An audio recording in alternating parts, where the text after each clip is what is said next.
On October 3rd, he asked me what day it was. It's October 3rd. From Heathers to Mean Girls to the Clique, we've seen a lot of takes on the mean girl. But does the mean girl even exist? Well, that's a loaded question, and to answer it, we need to go back in time to a bygone era of juicy couture sweatsuits, of Palm Pilots, gossip points, and in-and-out lists, and of course, pun-based comebacks. We need to go back to 2004, when I was just 9 years old, and as fate would have it, the Clique and Mean Girls came out just days apart from one another.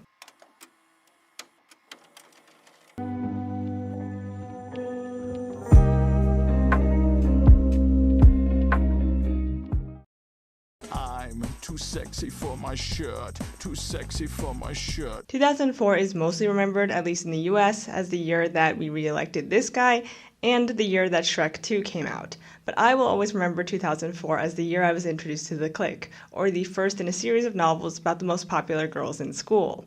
Sound familiar? The Clique came out May 5th, 2004, just a few days after Mean Girls debuted on April 30th of that same year. And if you think that was just a coincidence, it wasn't. Well, at least I don't think it was. You see, Lisi Harrison, the author of the Clique series, was working for MTV at the time as the senior director of development, where she helped create new shows for the network. MTV is a subsidiary of Viacom, as is Paramount, which helped distribute Mean Girls. And I'm projecting here, but it's at least interesting to me to know that the same parent company helped launch two Mean Girls-centered properties in the same year. I should note that Lisi Harrison was writing the Clique series on the side while working at MTV, so MTV wasn't necessarily behind the Clique books, but she did say she was inspired to write the series due to the cliquey-type atmosphere at her job. Anyway, the book sold 9 million copies within the first month, and she left MTV of June of the same year to focus on writing, and the rest is, well, history.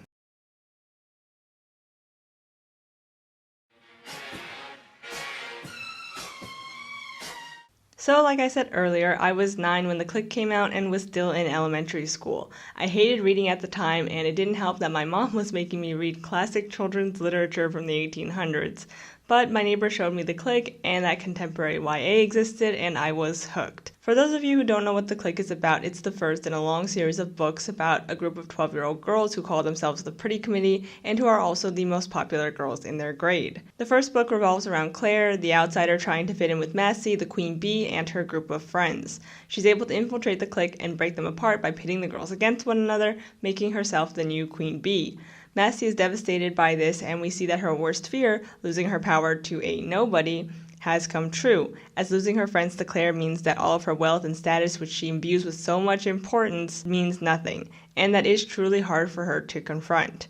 Massey knows that she's not a likable person and can't really be a likable person because she wants to be feared as a leader. So to make herself desirable, she flashes her designer clothes and creates a facade of superiority. But by putting so much importance into her wealth, clothes, and appearances, they too become a source of her insecurities. She truly is a mess and has literally nothing that she's not insecure about, but because it would be painful for her to confront her own flaws, she takes her anger out on others by just being the meanest person ever, because to her, that's how you keep people in line. But in the end, you really do see how hard she's trying with her incredibly cringeworthy comebacks like, "Did I invite you to my barbecue? Then why are you all up in my grill?" and her in-and-out list, and how in real life, that wouldn't be cool at all. What made the cool girls cool was that they didn't only not give a fuck about being mean to people, but also about literally anything else. But Massey cares too much about everything to ever really be taken seriously as someone who you'd meet in real life, and that's fine. Massey and her Clique would probably be very cringe IRL, but that's why the book works. It's fiction. It's a book for girls who haven't really gotten to middle school, don't really know how social circles work, and who wish that they could live in a world where, to be popular, all you had to do was follow this set of rules, and where you always had a great comeback. But that doesn't mean that there aren't realistic parts of the book. For all of its cringiness, there are some moments that hit really hard. For example, when Massey and her friends talk about Claire as if she's not even there, and Claire can't say anything because otherwise she's eavesdropping or she's so obsessed with them. At the end of the story, Massey and Claire make up, at least for now, and call a truce. Massey even grows to respect Claire a little bit for having the guts to break her friends up and to call her a bitch. At the last social event of the book, a charity auction, Claire even throws the clothes Alicia bought for her at her face. Even though she's lost the battle, she's not going to give up or apologize, and honestly, Good for her. Neither of the girls need to be redeemed because they're both allowed to be heroes and villains, which is just so much fun. I remember a lot of boomer adults hating on the Clique series and Mean Girls when I was a kid because they saw them as essentially how-to guides to be a bitch. And that just goes to show you how many adults didn't actually read the Clique or watch Mean Girls. The Clique, though yes about girls who are spoiled and cringy and who disobey their parents, are also just fictional characters in a fictitious book that kids like to read because escapism. Fiction is a place where we can explore fantasy safely, and yeah, the fantasies sometimes are vain and selfish, but that's also fine. The moralization of the books I read and the music I listened to by older adult boomer women was just very annoying. I got mean comments from adults like in their 50s for liking Hannah Montana, The Clique, and Mean Girls, and it's like, I'm fucking 12. Why do girl characters in books for girls need to be perfect? Why can't the characters be mean but also exciting and likable? Fictional female characters don't need to be one or the other because female audience members are complex human beings themselves. We want girls to read like these manuals for how to be good girls without ever taking into account that girls in fiction and in real life should be able to be imperfect and make mistakes and still be deserving of our respect and time. What I realized that I liked about The Clique when I reread it for this video was that all the girls get to be both good and bad. There's no dichotomy of the mean girl and the good girl, and I think that's really important because no one is 100% good or 100% mean. To a lot of parents, the book looked like a glorification of mean girls and bitchiness. But if you actually read the series, and even just the first book, you actually start to see that there's a lot more than what it appears to be. This isn't to say that The Clique is feminist in any way, but why does it have to be feminist in the first place? Why do we have to defend our interests as girls and women all the freaking time because some things that we like are morally gray? You can like the Joker and not want to be a serial killer, just like how you can like Massey and not want to be a mean girl. And in fact, my favorite characters in The Clique were the mean girls, specifically Alicia, and I actually skipped a lot of the Claire-centric chapters when I was a kid because I found her story kind of uninteresting. At the height of the Clique series, around 2007 and 2008, Lisi Harrison's blog posts were getting almost 2,000 comments each because of how needed this series was, and I think that's great. I also think that a lot of kids and young people who were reading the books as they were coming out realized that the Clique was supposed to be funny and a little out there. The excessive amount of materialism and how mature they think they are is kind of the joke, rather than to be taken seriously. However, some of the jokes are kind of sad and not really jokes at all. For example, Dylan is constantly mocked for being fat and tells self-depreciating jokes about herself. But it's okay because that means that she's okay with her friends making fun of her too, because that logic checks out. There's a big focus on who the biggest one is and who the tiniest one is, and I get it, trust me, I get it, that is realistic, but it is definitely triggering, and though realistic, just kind of comes off as grating, and I wish it wasn't in there. Another annoying thing about the series is that it does definitely glorify wealth and materialism and definitely toes that Wolf of Wall Street line. Like, we know it's wrong and the creators know it's wrong, but isn't it kind of awesome how wealthy they are? As a kid, the excessive mention of brand names definitely gave me this idea that brand names were important, but I also kind of glossed over them a lot because I didn't really know a lot of designer names back then, and I didn't really care to look them up. Today, I think that the Clique is mostly harmless, and honestly, who is reading the Clique for the first time in 2021, honestly? A lot of it is outdated, specifically the technology and pop culture references that I think most kids nowadays would just find it hard to understand, and also cringy, kind of like I did while rereading it. But for those of us who were reading it while it was coming out, I think it's mostly fine, besides of course the obsession with being skinny or being ugly, which is honestly really harmful. In the end, I think what stands out to me the most about the Clique is just how bureaucratic the mean girls in the Clique were. They gave themselves the name Pretty Committee, there was a literal in and out list, and they kept track of gossip points. I think for me as a kid who again had not yet entered middle school, that's what I and a lot of other kids mentioned, how the cool kids maintained order, as if they had this special club or council where they would decide who's cool and who's not. It wasn't until I started middle school that I realized there was no in and out list or committee meetings. You were either cool or not cool, and there was really no rhyme or reason to it. There were no words written in stone, and there was nothing that would just make you cool or likable one day. But even after realizing there was no pretty committee or popularity council, I still read the books until around 8th grade because I just liked the characters. I liked the interpersonal relationships and the social events, and just being able to escape to that place where popularity was given order and where society was given rules, and that if you just followed them, you might not get made fun of. I stopped reading the Clique series when I was in the 8th grade and never actually finished the series. I started reading other YA books and more historical fiction novels, but I'm glad they existed when they did, because I don't know if I would have gotten into reading if they didn't. So you agree? What? You think you're really pretty? On career day in 7th grade, a guy from Viacom came in to talk about his job and gave out DVDs for people who answered the questions correctly. I answered a question and got to pick from 2 DVD choices, Drake and Josh or Mean Girls. I wanted to pick Drake and Josh, but knew that the Mean Girls DVD was for girls, so I pressured myself into picking Mean Girls, and it turned out to be the best decision that I ever made. I was 12 when I saw Mean Girls and thought it was the best thing ever. I felt so adult watching it and showing it to all my friends, and it was just, honestly, at the time, so funny.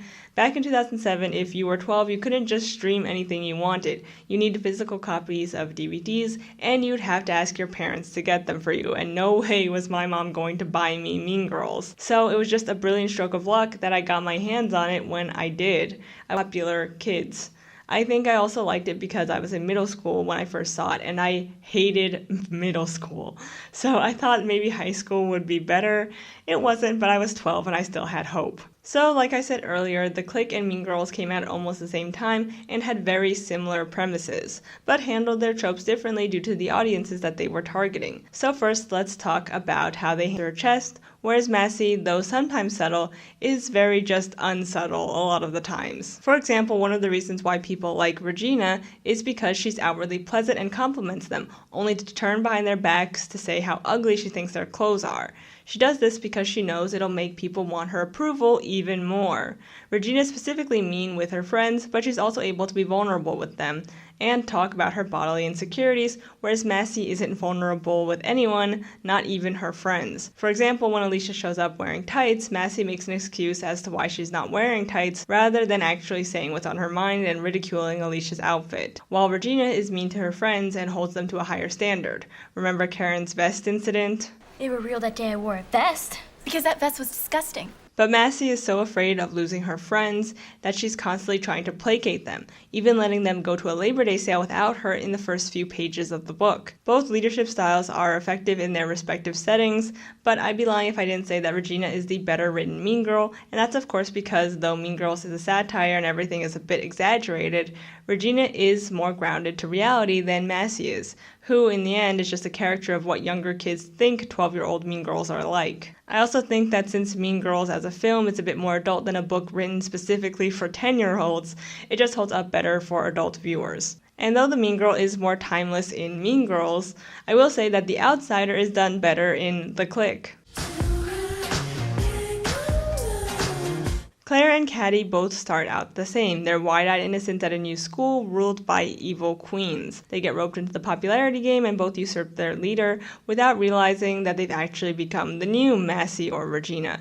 In Caddy's case, she comes to reflect on who she's become after her friends confront her. But in Claire's case, she's fine being the new popular girl in town and kind of revels in it a little bit, and I love it. It's actually not until Massey confronts Kristen that they learn that Claire's been sneaking on her computer at night in order to pull apart their group. Afterward, they attack Claire with a 5-way call, but Claire keeps Kristen's secret about her being a scholarship student, showing her integrity. Claire is subsequently shunned by the Pretty Committee, but her and Lane end up making up, Lane being her first real friend at school, and Lane even admits that she wanted to be friends with Massey too because wouldn't it be nice not to be made fun of, at least for a day. At the end of the film, Caddy apologizes to Regina, and Regina finally sees a therapist and joins the lacrosse team to help with her anger issues. All's well that ends well, except of course for the junior plastics. Just kidding. At the end of the first Clique book, Claire actually gets a small revenge on Alicia and the rest of the girls by throwing some clothes at them, showing that she's not given up yet, but also retains her niceness and makes amends with Massey by helping her hide from embarrassment due to her dad at the charity auction. Rather than the social order being torn down, it's kept intact for the next book. I like how Claire, unlike Caddy, is still able to be a little mean at the end. I actually found myself liking Claire more as an adult because, at least in the first book, she's really interesting. To conclude, both Caddy and Claire learn the lesson that being popular or cool, though fulfilling, isn't worth it because it also means being ruthless, mean, and selfish. And that's honestly a good lesson for kids who might be consumed with trying to be liked and who might bully because they see it as their only way out from being a victim. The ending of Mean Girls was always too utopic for me to take seriously even as a kid, but it's there to be uplifting and optimistic, and I get it. And I'm glad Regina gets the help she needs. I like the Clique series for the opposite reason, as everything seemed to escalate and get bigger as the books went on, rather than wind down. I again never finished the series as I just outgrew it, and honestly, Mean Girls the film, though still funny and quotable, is something I'm coming to outgrow now because I just don't need it anymore, and honestly, I'm so happy about that. The hardest part about making this video was needing to go back and revisit my very sad, embarrassing, and dark middle and high school days, and I'm so glad I don't have to deal with that anymore. But I'm also happy that I had media like this to help me through it when I did. Cool Asians, varsity jocks, unfriendly black hotties. I know I just spent the last 10 to 15 minutes praising Mean Girls and the Clique, and I do stand by the fact that this media helped me a lot when I was a kid and had to deal with bullying, but it would be remiss to not point out their shortcomings and flat-out failings, specifically when it comes to race. Race is a factor when it comes to bullying and the school hierarchy, and there's a reason why the kids of color self-segregate in the lunchroom, but Mean Girls handles this poorly, but not surprisingly because, well, Tina Fey. Firstly, the Vietnamese characters are only shown speaking Vietnamese as a way to get a cheap laugh from the audience. And as many have pointed out, one of the Vietnamese characters is said using the N-word in the subtitles, but she's not. TikTok user Buiside said that, "In the Mean Girls clip that I stitched, the translation was N-word please.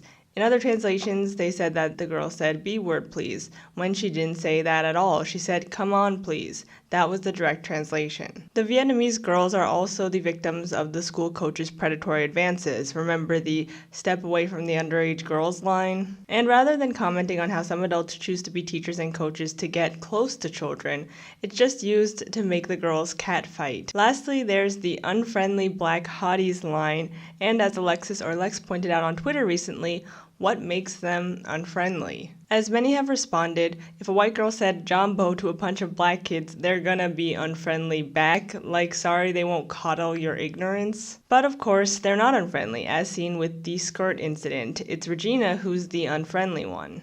But I'm not sure if that one scene is enough to defend the choice of calling them unfriendly. Rather, the character from the skirt scene could have worked with anyone, and only serves as a way for Caddy to reflect back on her first meeting with Regina. Instead of delving into a discussion about how race is a factor when it comes to bullying and why kids of color choose to eat alone and aren't in fact unfriendly but just sick of being surrounded by white people, the kids of color are labeled as unfriendly, but that's not offensive because they're still hotties or cool or whatever. Not to mention that this also kind of ignores the very pervasive stereotype that black people are perceived as being more unfriendly and meaner than their white peers because of their race. We're going to circle back to Mean Girls and Tina Fey soon because there's more to say, but first let's discuss the Clique and the character of Alicia Rivera. So Alicia's family comes from Spain and she's described as exotic. In addition, her body is written and seen as more overtly sexual simply because she has a larger chest than the other girls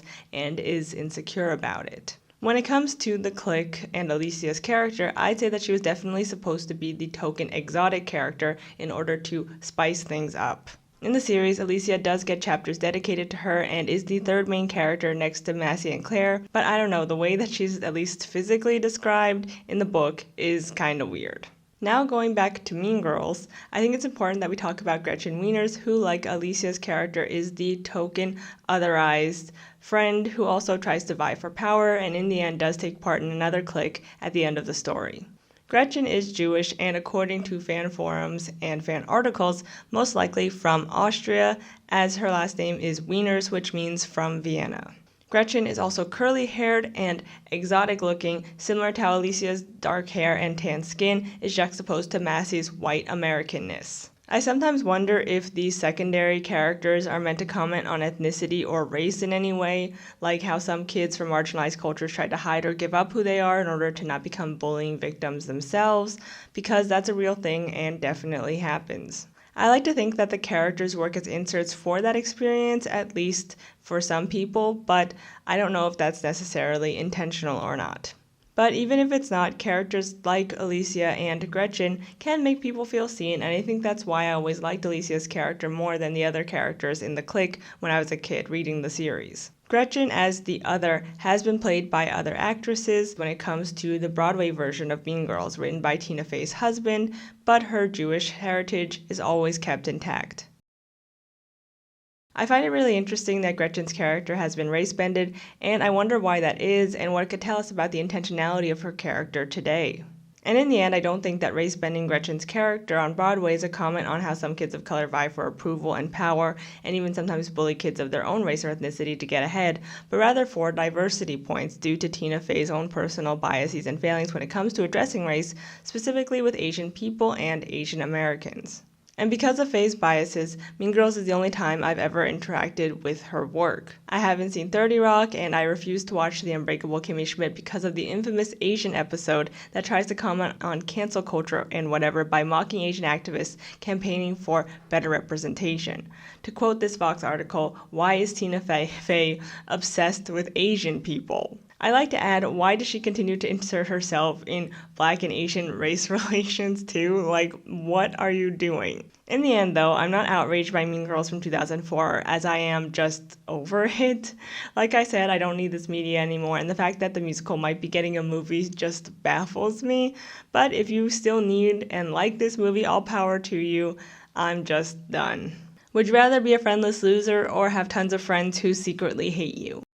You know, some things just shouldn't be adapted, not because the works themselves are bad, but because they exist in their own world, and bringing them into our real world wouldn't make any freaking sense, and that's the problem with the Clique movie. The Clique movie came out in 2008 and was produced by Bankable Productions, which was founded by Tyra Banks, presumably because she and Alloy Entertainment thought it would be a bankable production, and though it did have a lot of hype for a straight-to-DVD release, they did not give this movie the budget it needed to succeed. Not only that, but the first Clique book is very short and has an extremely basic premise, not enough to fill 90 minutes, and the movie itself is only 88 minutes. I at first thought that they might do a series of unfortunate events thing where they combined the first 3 books to make a movie, but they didn't. The first Clique book mainly establishes Massey and Claire, the main sets, and the tone of the series, which is silly, but also heartfelt at times. Nothing really worthy of a movie happens, and the filmmakers do add and change things to make the movie, well, more of a movie, but some changes just annoy the crap out of me. The first thing that stood out to me were the sets. The sets in the book are so freaking important. Massey's bedroom, her estate, the inside of the Range Rover, and of course the school need to have a significant budget. But because the budget of this movie was 2, a lot of things just come off as wrong. In the book, Massey's bedroom is all white with just a hint of purple on her bed.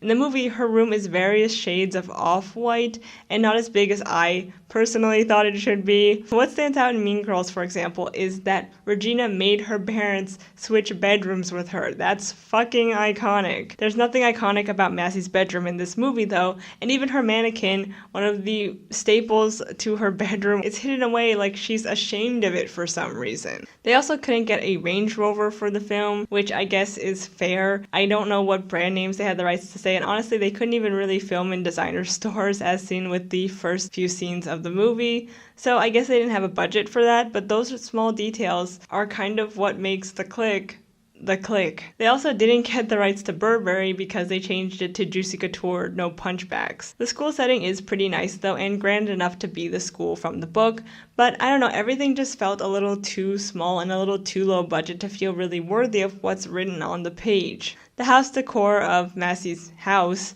also felt stuffy and outdated, rather than timeless, which didn't make anything any better. They also changed Massey's character, at least in the first scene. Rather than Massey wanting her friends to go out and have a good time without her, she makes them all stay home, and it's like, why? Alright, I know I'm complaining a lot, and if you like this movie, good for you, and I'm glad you did. I liked some parts too, but more in like a lol, this is kind of cringy sort of way. The main reason being that there are parts of the book that just felt unadaptable to me, but that they adapted anyway. For example, like when they say, because we get better looking every day. Because you get better looking every day! Gossip points and Massey's in and out list. Like, those are just totally weird to say in real life and totally not cool, but they keep them in anyway. And Massey's very important in and out list is written on like this default notes app, which is both hilarious to me and also extremely sad. You'd think that they at least would try to jazz it up and maybe like give her a blog or something, but no, it's just like this very plain default notes app that they open at the last minute, and it's like, why? Like in the book, the in and out list is less cringy because you're imagining it, but when you actually make it and physically see it, it just becomes so strange. Like, why is she doing this? She's supposed to be the most popular girl in school and is wasting her time on this notes app. I know it's her form of a diary, but they changed so many things in this movie, they couldn't also change this.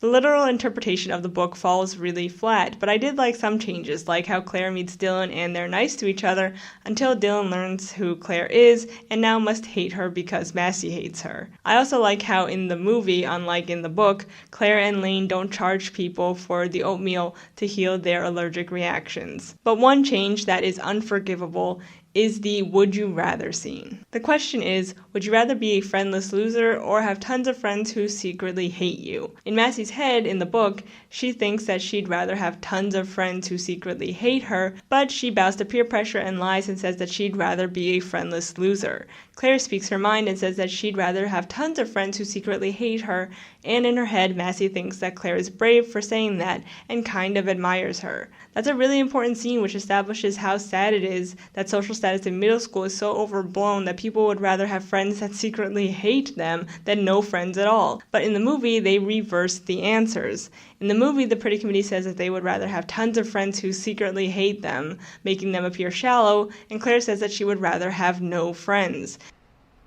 I guess I'd rather be the friendless loser? They do this in order to villainize the mean girls and to make Claire out to be virtuous and honest. In the movie, Claire is seen as the good one, and though has her moments of imperfection by becoming the new queen bee, is still written to apologize to all of the mean girls. I personally really hated the apology part because in the book she's still allowed to be feisty and mean and have her moments of satisfaction, but here she has to be totally repentant. In the end, the movie, though very cringy, does have some heart, and I like the advice that Claire's mom gives her about the fact that you can't make someone like you and that you're not responsible for other people's emotions. You're not in charge of other people's feelings or their actions, just yours. But the editing is just so weird that it's laughable, but not in a good way. Oh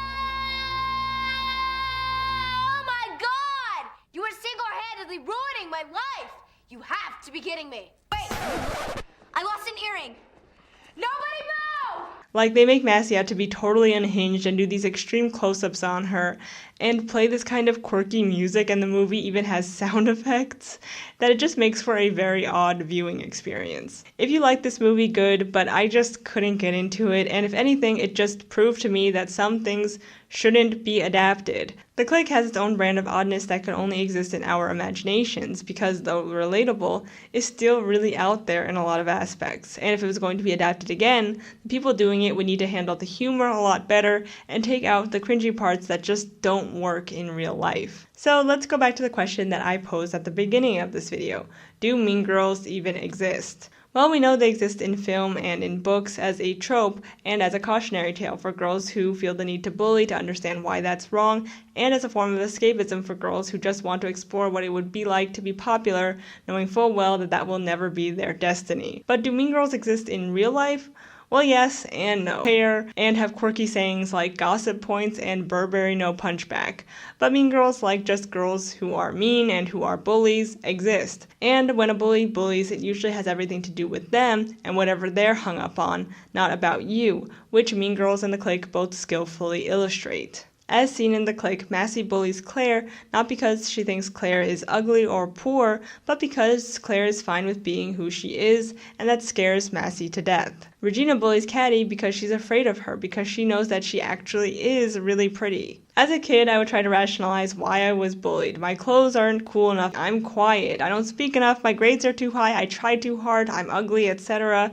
And what I came to realize was that, as cliche as it might sound, they were the ugly ones. My bullies disrespected everyone who wasn't them. They felt as though that they were above the rules and had such a lack of self-awareness and were so shoved up their own ass that it's honestly mind-boggling looking back at what they got away with just because they knew they could. And honestly, can you spell masochistic? By high school, I gave up trying to be popular and was happy and grateful that I had a small group of friends to tough it out with. But I'm also not upset that mean girls in media like Mean Girls and the Clique get somewhat sympathetic stories and endings, because all girls are also human and people, but know that you don't need to forgive your bully just because they have a sympathetic story too. I'm also not upset that Mean Girl media had the N-log character trope, because I do think that's helpful for the people who need that in their life. It does suck though how the Mean Girls were always hyper feminine, but I always liked the way they dressed and thought it was cool and still do. Their fashion was awesome, and I think most girls grow up to realize that pink